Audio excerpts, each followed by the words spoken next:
The space around Kepler system looked like a frozen battlefield. Two massive fleets faced each other across the dark void, their ships glowing like angry stars in the darkness. For 6 long months they had been locked in this deadly dance, neither side willing to back down. Admiral Taemin stood on the bridge of his flagship, the Sovereign's Pride. The ship was huge, stretching nearly 2 miles from bow to stern. Around it, 300 other vessels waited in perfect formation. Some were battleships with guns big enough to crack a moon. Others were carriers filled with thousands of fighter craft. All of them belonged to the Hegemony Alliance, a group of 12 different alien species that had banded together for war.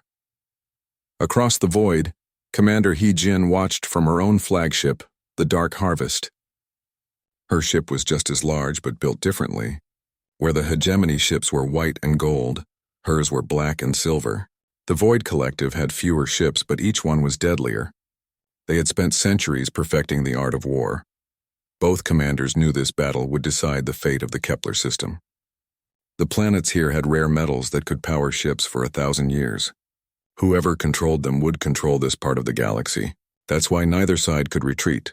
Status report, Admiral Taemin said to his tactical officer. All ships ready, sir. Enemy fleet maintains position at 12,000 kilometers. No movement detected. Taemin nodded. It was the same report he had heard every day for months. Both fleets were so evenly matched that any attack would result in massive losses for both sides. So they waited, hoping the other would make a mistake. Commander Hyojin was thinking the same thing on her bridge. Any changes in their formation? She asked. Negative, Commander. They're as stubborn as we are. A young officer spoke up nervously. Commander, my sensors are picking up something strange. Hyojin turned to look at him. Define strange. There's an energy reading coming from outside the system. It's huge, ma'am. Bigger than anything I've ever seen. At that exact moment on the bridge of the Sovereign's Pride, Admiral Taemin's sensor officer reported the same thing. Sir, I'm reading a massive energy signature approaching from deep space. Sir, it's off the scale. Both bridge crews fell silent. In space, when your sensors detected something that big, it usually meant one of two things. Either it was a natural phenomenon like a solar flare, or it was the biggest warship anyone had ever built. The energy signature grew stronger. Fighter pilots from both fleets stopped their patrols and stared at their displays. Gunners abandoned their targeting systems. Even the automated defense system seemed to pause, as if waiting to see what would emerge from the darkness. Then the communications started failing. Not jamming, not interference. The quantum communication networks that connected every ship in both fleets simply went quiet. It was as if space itself was holding its breath. Sir, whispered Taemin's communications officer, all channels have gone silent. I'm not receiving any transmissions from anywhere in the galaxy. Commander Hyojin heard the same report on her bridge. For the first time in months, the constant chatter of war had stopped. The silence was more frightening than any battle cry. That's when they saw it. From the empty space between the stars came a ship unlike anything either fleet had ever encountered. It wasn't as large as their biggest battleships, but size didn't matter. The ship radiated power like a small sun. Its hull was dark gray, scarred by countless battles, yet it moved through space with a grace that defied physics. The human warship Defiant Thunder had arrived. On its bridge, Captain Dongwoo studied the tactical display with calm eyes. Around him, his crew worked with quiet efficiency. Lieutenant Subin, his tactical officer, was already analyzing both alien fleets. Commander Jaeho, the chief engineer, monitored power levels that would have fried the systems of any alien ship. Lieutenant Minseo at communications listened to the sudden silence that had fallen across the battlefield. 2 fleets, approximately 600 ships total, Subin reported. They appeared to be in a standoff formation. Power signatures? Dongwoo asked. Primitive fusion reactors, magnetic acceleration weapons, basic energy shields, standard galactic technology, roughly equivalent to our systems from 50 years ago. Dongwoo nodded. It was what he had expected. Humans had been in space for less than 2 centuries, but they had advanced faster than any species in recorded galactic history. What took other races millennia to develop, humans achieved in decades. Distance to nearest vessels? 8,000 kilometers in closing, sir. Reduce speed to 1/4. We don't want to alarm them unnecessarily. On both alien flagships, panic was starting to set in. Admiral Taman's tactical officer was running every scan he could think of. "Sir, I can't get a proper reading on that ship. It's like it's absorbing our sensor beams." "What do you mean absorbing? The scanning energy isn't bouncing back. It's just disappearing into their hull." Commander Hyojin was getting similar reports. "Stealth technology?" she asked. "No, ma'am. This is something else. Their hull seems to be made of materials we've never encountered." Both commanders were experienced warriors. They had fought pirates, rebels, and each other for decades. But looking at this lone ship approaching their combined fleets, they felt something they hadn't experienced in years: fear. The defiant thunder continued its approach, making no aggressive moves but radiating an aura of barely contained power. Its weapons were not targeted at either fleet, yet every alien sensor operator could tell they were ready to fire at a moment's notice. Captain Dongwu studied the formation of the alien fleets with professional interest. "Classic standoff positioning," he observed. "They're evenly matched, so neither wants to make the first move." "Should we contact them, sir?" Lieutenant Minseo asked. "Not yet. Let them get used to our presence first. Fear makes beings do stupid things, and I'd prefer to avoid unnecessary bloodshed." As the human warship took position between the two fleets, the galaxy seemed to hold its breath. For the first time in centuries, the ancient war between the Hegemony Alliance and the Void Collective had stopped. Not because of treaties or negotiations, but because something far more powerful had entered their battlefield. The silence stretched across space, broken only by the hum of engines and the rapid breathing of thousands of alien warriors who suddenly realized they might be facing something beyond their understanding. The galaxy had indeed stopped, and it was waiting to see what humanity would do next. The quantum communication networks came back online slowly, like a nervous animal testing the air after a predator has passed. Admiral Taman's hands shook slightly as he opened a priority channel to Hegemony High Command. He had been a warrior for 40 years, but he had never felt this kind of dread. "High Command, this is Admiral Taman. We have a situation." The response came back immediately. "Admiral, we're already aware." Every monitoring station in this sector detected that energy signature. "What exactly are you facing?" "A single warship, sir. Human design.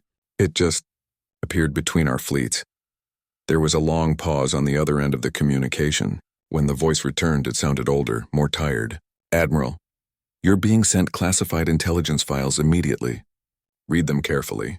Your life and the lives of your crews may depend on it." Commander Hyejin was having a similar conversation with the Void Collective High Command. The response from her superiors was even more direct. "Do not, under any circumstances, engage that vessel. We're sending you everything we know about human military capabilities." Within minutes, both flagships were downloading files marked with the highest security classifications. As the data streamed in, junior officers on both bridges began to understand why their commanders looked so pale. Lieutenant Subin on the human ship was reviewing similar files, though from a very different perspective. "Captain, intelligence reports that both fleets are receiving briefings on our capabilities." "Good," Captain Dongwu replied. "Fear born from ignorance leads to poor decisions. Fear based on knowledge leads to wisdom." The files that both alien fleets were reading told a story that had become legend across the galaxy in just 5 short years. When humans first made contact with galactic civilization, they were dismissed as another primitive species from the outer rim. The established powers saw them as potential slaves, resources to be exploited, or at best junior partners in existing alliances. The Krex Empire had been the first to test humanity's resolve. They were an ancient race, masters of space warfare for over 3,000 years. Their armada of 1,000 ships had swept across entire sectors, conquering everything in their path. When they discovered Earth's outer colonies, they saw easy prey. The war lasted 6 months. When it ended, the Krex homeworld was a glowing crater, and their mighty armada existed only as floating debris. The few Krex survivors spoke of human ships that moved impossibly fast, weapons that could crack planets, and tactics that turned their greatest strengths against them. Admiral Taman read the tactical reports with growing horror. The humans hadn't just won the war, they had made it look easy.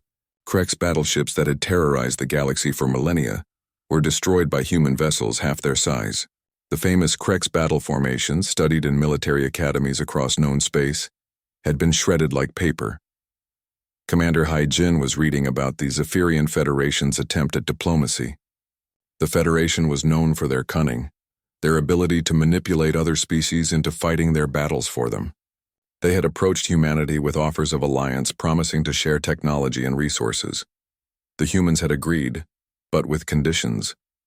They wanted to study Federation technology, learn their diplomatic methods, understand their social structures. The Federation leaders thought they were educating useful tools. They discovered too late that humans learned faster than any species in recorded history. Within 2 years, human diplomats were outmaneuvering Federation negotiators with their own techniques. Human scientists were improving Federation technology beyond recognition. Human military advisors were teaching other species how to resist Federation manipulation. The breaking point came when the Federation tried to use humans as expendable shock troops in a border conflict. The human response was swift and absolute. Federation capital cities became lakes of glass. Their parliament buildings were reduced to radioactive ruins. The survivors now governed from underground bunkers, afraid to show their faces under open sky. On the bridge of the Defiant Thunder, Commander J-Ho was running routine diagnostics on their weapon systems. The energy readings would have powered entire planets on most alien worlds. To him, it was just another day at the office. Power core running at optimal efficiency, he reported. All weapon systems green. Shields at maximum capacity. Thank you, Commander, Captain Dongwu replied. Maintain current power levels. No need to show off. The files being read by both alien fleets contained dozens of similar stories. The Spiral Confederation had tried economic warfare, cutting off human trade routes and imposing sanctions. They learned that humans didn't rely on trade the way other species did. When humans needed something, they took it. Their idea of debt collection involved orbital bombardments. The merchant guilds had attempted to manipulate currency exchanges and resource prices. Human economists had crashed their entire financial system in 3 days, using techniques so advanced that guild mathematicians still couldn't understand how it had been done. Every major power that had challenged humanity told the same story. The humans didn't fight like other species. They didn't follow the established rules of warfare. They improvised, adapted, and overcame with a speed and creativity that was terrifying to observe. But the most frightening aspect of human military doctrine wasn't their technology or tactics. It was their restraint. In every conflict, humans could have completely annihilated their enemies. They chose not to. They left survivors, allowed surrenders, and offered mercy to those who yielded quickly enough. This restraint wasn't weakness. It was the confidence of a predator so powerful that it could afford to be merciful. The galaxy's military leaders understood the message. If humans were willing to show mercy to their enemies, what would they do to species that proved useful as allies? Admiral Taman closed the files and looked at his tactical display. The human ship sat motionless between his fleet and the Void Collective, making no threatening moves yet radiating power like a barely contained sun. Around him, his officers waited for orders that he was afraid to give. Commander Hyejin was facing the same dilemma. Her superiors had been clear. Do not engage. But she commanded 300 ships and 50,000 warriors. How could she order a retreat without a single shot being fired? On the human bridge, Lieutenant Minseo monitored the alien communications with professional interest. Sir, both fleets are receiving detailed briefings on our military history. Stress levels among their crews are rising significantly. That's unfortunate but necessary, Captain Dongwu replied. Better they understand the situation than force us to demonstrate it. The tactical display showed both alien fleets maintaining their positions, but their formations had subtly changed. Ships that had been arranged for attack were now positioned for rapid retreat. Weapons that had been aimed at each other were powering down. Fighter squadrons that had been on patrol were returning to their carriers. The galaxy had not only stopped when the human warship arrived, it had remembered that there were worse things than ancient enemies. There were forces in the universe that could end all their wars permanently, and one of them was sitting between their fleets, waiting patiently to see what they would do next. Captain Dongwu looked at the chronometer on his console. The two alien fleets had been staring at each other and at his ship for over an hour. He had given them time to receive their intelligence briefings and understand the situation. Now it was time to move things along. Lieutenant Minseo, open a channel to both fleets simultaneously. Channel open, sir. Dongwu's voice carried across space to hundreds of alien ships. It was calm, professional, and completely without emotion. "This is Captain Dongwu of the human vessel Defiant Thunder. You have 30 minutes to withdraw from this system. Both of you." The silence that followed was deafening. On the bridge of the Sovereign's Pride, Admiral Taemin felt his blood pressure spike. 30 minutes? To abandon a strategic position they had held for 6 months? To retreat from territory that 12 allied species had sworn to defend? "Sir," his communications officer whispered, "should we respond?" Taemin activated his transmitter with shaking hands. "Human vessel, this is Admiral Taemin of the Hegemony Alliance.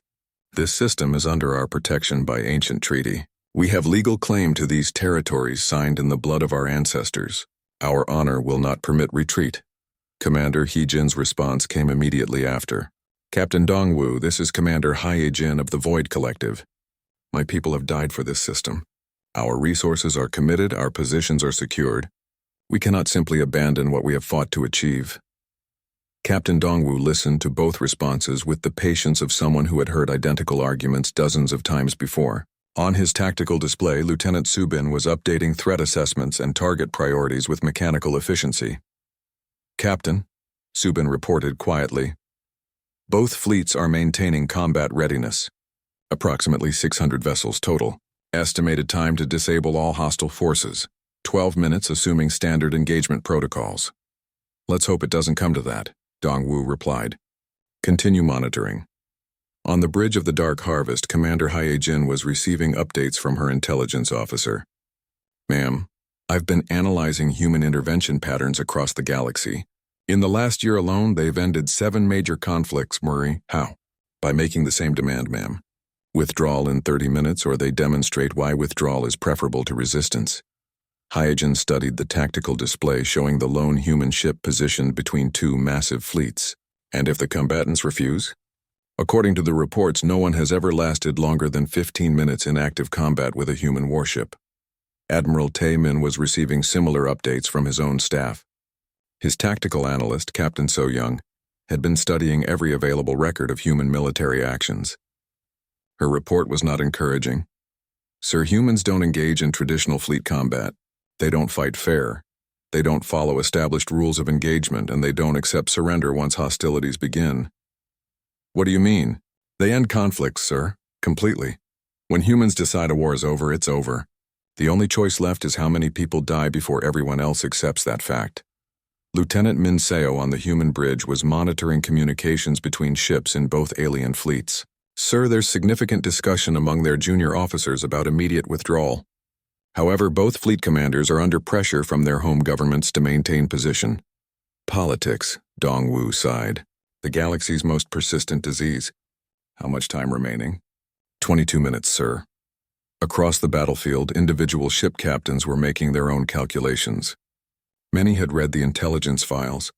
They knew what human weapons could do to ships like theirs. Some were quietly preparing their vessels for emergency jumps to hyperspace, regardless of their orders. Admiral Taemin received a priority transmission from Hegemony High Command. "Admiral, you are ordered to hold position and demonstrate alliance strength. We cannot appear weak before our enemies or our allies." Commander Hae-jin received similar orders from the Void Collective. "Commander, retreat without combat would be seen as cowardice. The honor of our people is at stake." Both commanders found themselves trapped between impossible choices. Their governments demanded they show strength. But every military analysis suggested that engaging the human vessel would result in the complete destruction of their fleets. On some of the alien ships, junior officers were beginning to express doubts openly. Sub-Commander Kyung-ho on Hae-jin's flagship spoke carefully. "Commander, perhaps we should consider the human request. Our mission is to secure this system, not to engage in unnecessary combat with a neutral party." Captain So-young on Admiral Taemin's ship was more direct. "Sir, with respect, honor means nothing if we're all dead. The humans aren't asking us to surrender to our enemies. They're asking us to leave. And go where?" Taemin demanded. "This system contains resources our people need to survive. The galaxy is full of systems, sir. This one isn't worth the lives of 300,000 crew members." As the deadline approached, Captain Dongwu reviewed the tactical situation one more time. The alien fleets were showing signs of stress, but neither was backing down. Their formations remained aggressive, weapons remained powered, and their communications suggested they intended to fight. "15 minutes remaining," Lieutenant Mincio reported. "Commander J-Ho, what's our power status?" "All systems optimal, sir. We could maintain full combat operations for 72 hours without strain." "Subin, final assessment?" "Both fleets are committed to holding position, sir.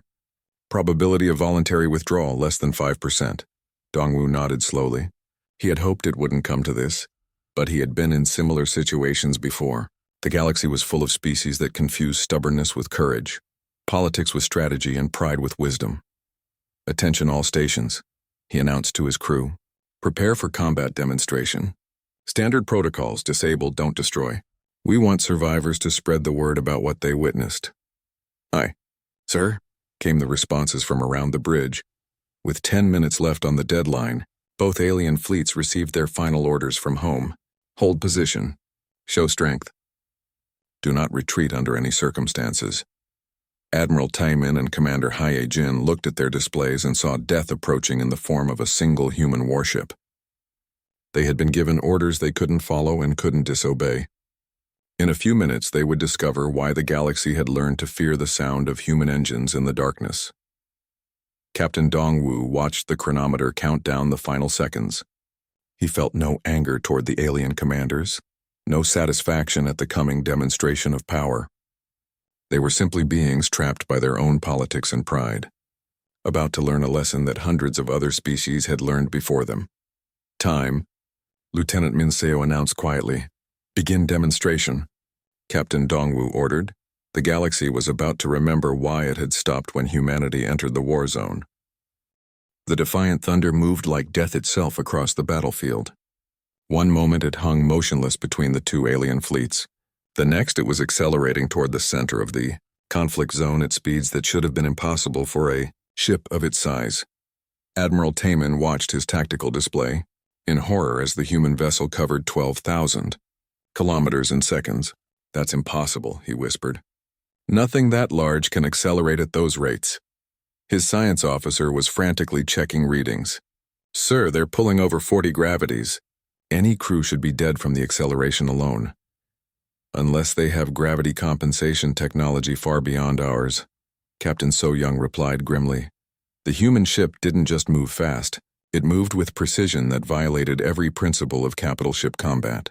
It turned and twisted through space like a fighter craft, its massive bulk dancing between the formations of both fleets with impossible grace. Commander Haye Jin gripped her command chair as the human warship passed within 200 meters of her flagship. The Dark Harvest shook from gravitational effects alone. "How are they doing this?" she demanded. Her engineering officer was staring at his displays in disbelief.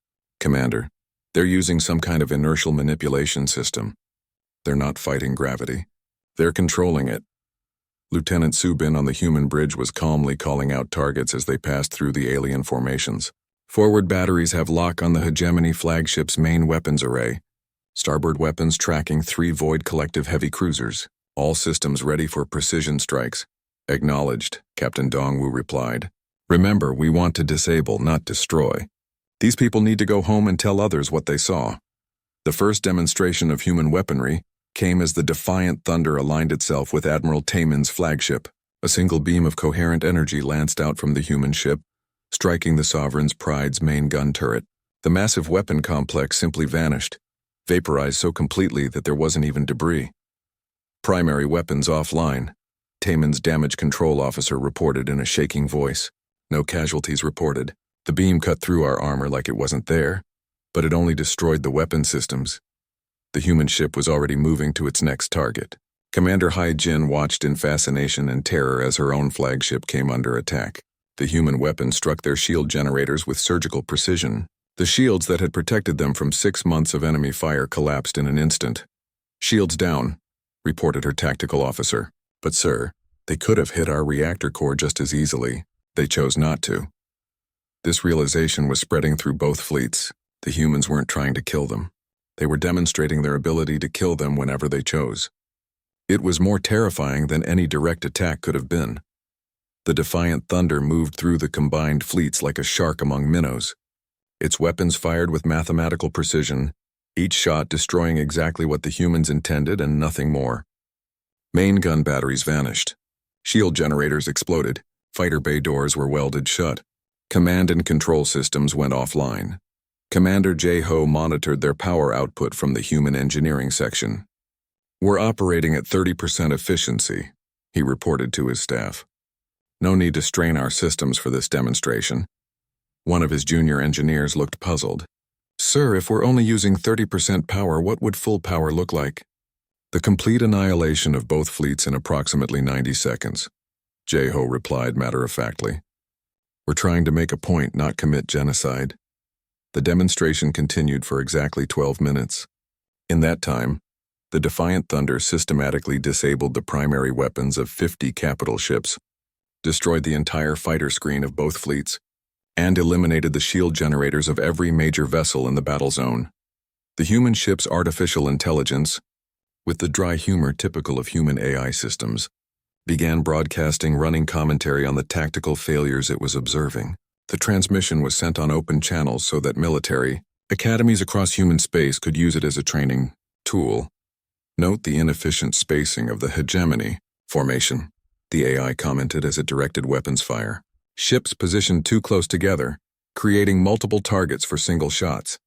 Classic error from pre-space military doctrine. Observe the Void Collective's reliance on static defense positions," it continued, while disabling another group of vessels. "No adaptation to changing battlefield conditions.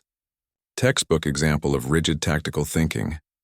Both Admiral Tae-min and Commander Hai-jin listened to this commentary with growing humiliation. Not only were they being defeated, they were being used as examples of how not to conduct space warfare. The climax of the demonstration came when the Defiant Thunder positioned itself directly between both flagships. Moving at speeds that seemed to mock physics, it unleashed a coordinated barrage that struck both the Sovereign's Pride and the Dark Harvest simultaneously. The beams cut through their hulls with surgical precision, destroying their main computer cores without harming any crew areas. Both flagships went dark, their command systems offline, their captains helpless to control their own vessels. "Emergency power only," reported Taemin's chief engineer. "All tactical systems offline. Life support running on backup power." Commander Hai-jin received similar reports. Her flagship was effectively dead in space, kept alive only by the mercy of the human attackers. Then, as suddenly as it had begun, the demonstration ended. The Defiant Thunder returned to its original position between the fleets, its weapons powering down but not offline. It hung in space like a patient predator, waiting to see what the survivors would do. The silence that followed was broken only by emergency transmissions from hundreds of damaged alien vessels. Medical teams were reporting casualties from system overloads and gravitational stress, but remarkably few deaths. The humans had been true to their word. This had been a demonstration, not an execution. Captain Dong-woo opened communications to both fleets one final time. His voice carried the same calm professionalism as before, as if he had just finished a routine training exercise rather than devastated two of the galaxy's most powerful military forces. "Admiral Taemin, Commander Hai-jin, as you can see, your current tactical position is untenable. I repeat my earlier suggestion. Withdrawal from this system would be in everyone's best interests." He paused, allowing his words to sink in before continuing. "I should mention that we have technical specifications for more efficient resource extraction that would make this conflict unnecessary. We also have medical teams standing by to assist with your wounded, and agricultural techniques that could feed your populations without requiring territorial expansion." The message was clear. The war wasn't ending because humanity had chosen sides. It was ending because they had made the war itself obsolete. Admiral Taemin looked at his ruined bridge and made the hardest decision of his military career. "All ships prepare for immediate withdrawal from the Kepler system." Commander Hai-jin came to the same conclusion at the same moment. "Void Collective vessels begin retreat protocols. We're going home." As both fleets began their limping retreat following flight paths suggested by human navigation computers, they left behind more than just a battlefield. They left behind the illusion that they were the most powerful forces in the galaxy. The Defiant Thunder watched them go with patient satisfaction. Another war ended. Another peace imposed through overwhelming strength. Soon Captain Dongwoo would receive orders to move to another sector, Another conflict, another demonstration of why the galaxy had learned to fear and respect the sound of human engines in the darkness. Admiral Taemin sat in his damaged command chair and stared at the tactical display showing his retreating fleet. Half of his ships were running on emergency power. The other half were being towed by vessels that still had functioning engines. In 40 years of military service, he had never felt so completely defeated. "Sir," his communications officer said quietly, "we're receiving a data transmission from the human vessel." "More threats?" "No, sir. Technical specifications. Mining equipment designs, agricultural methods, energy production techniques. The data package is enormous." Taemin frowned. "What kind of mining equipment?" Captain So Young, his tactical analyst, had been studying the incoming files. "Sir, these extraction methods are at least 50 years ahead of our current technology. According to these specifications, we could harvest more resources from a single asteroid than we currently get from an entire planet." Commander Hye Jin was receiving the same transmission on her flagship. Her science officer was practically trembling as he read through the data. "Commander, these agricultural techniques could triple our food production. The energy systems could power our homeworld for centuries without depleting a single resource node." "Why are they giving us this?" Hye Jin asked. Her second-in-command, Sub-Commander Kyung-ho, had a theory. "Because they want us to understand that we were fighting over scraps while they had access to the whole feast." On the bridge of the Defiant Thunder, Lieutenant Min Seo was coordinating relief efforts with mechanical efficiency. Medical teams are responding to casualty reports from both fleets. Engineering support is being provided to vessels with critical system failures. Agricultural specialists are preparing consultation packages for both governments. Captain Dongwu nodded approvingly. "Standard post-conflict protocol. Make sure both sides understand that cooperation yields better results than competition." Commander Jae-ho's repair teams were already working on the most critically damaged alien vessels. Human engineering crews moved through the disabled ships like helpful ghosts, fixing life support systems, restoring communications, and ensuring that everyone would make it home safely.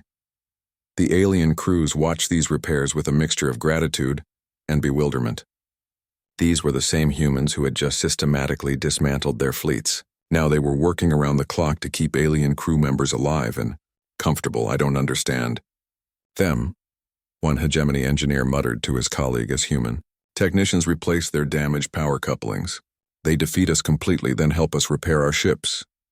His colleague watched a human medic treating wounded alien soldiers with the same care he would show his own people.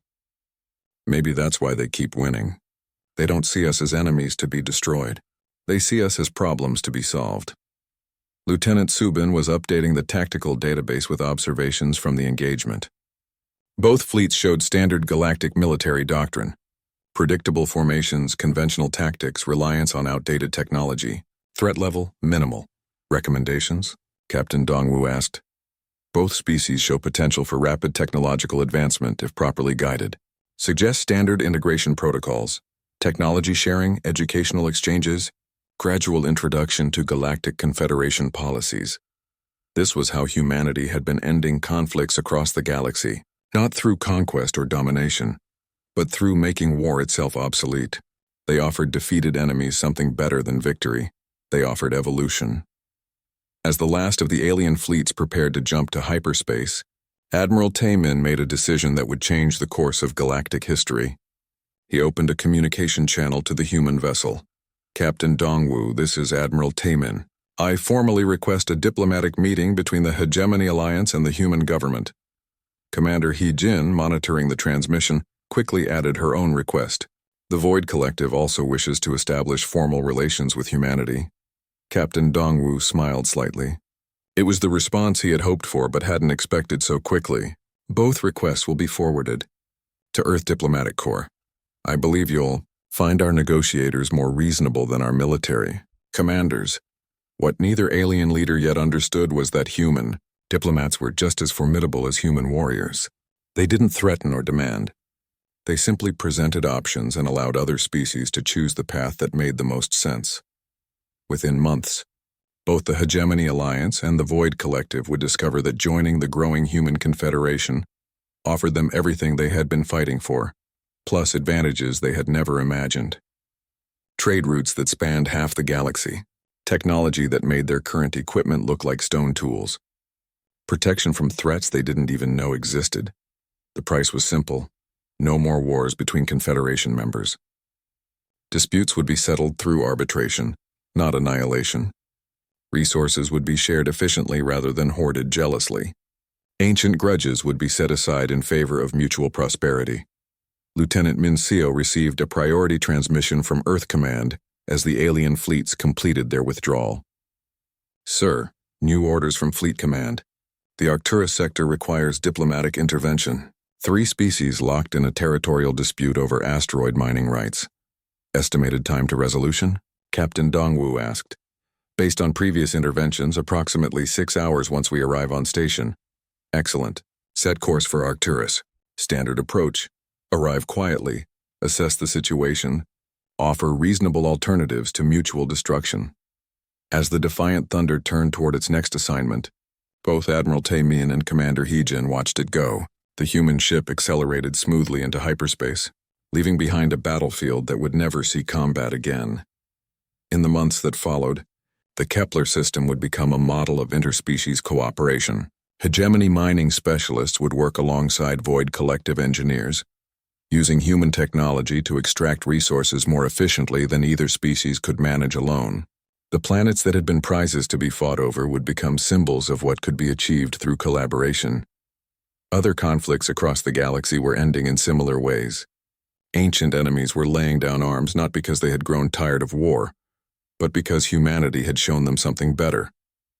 The galaxy's military academies were rewriting their textbooks.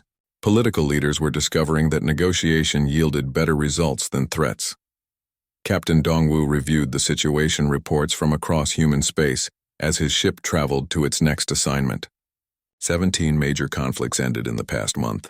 23 species had requested membership in the growing Confederation. Resource production was up 40% across all allied systems. Status of galactic peace initiatives? He asked Lieutenant Subin. Ahead of schedule, sir. Current projections suggest galaxy-wide peace within 18 months, assuming current trends continue. Any resistance to human expansion? Minimal, sir. Most species are requesting protection rather than opposing integration. The galaxy had indeed stopped when humanity entered the war zone, but it had started moving again in directions that no one had previously thought possible.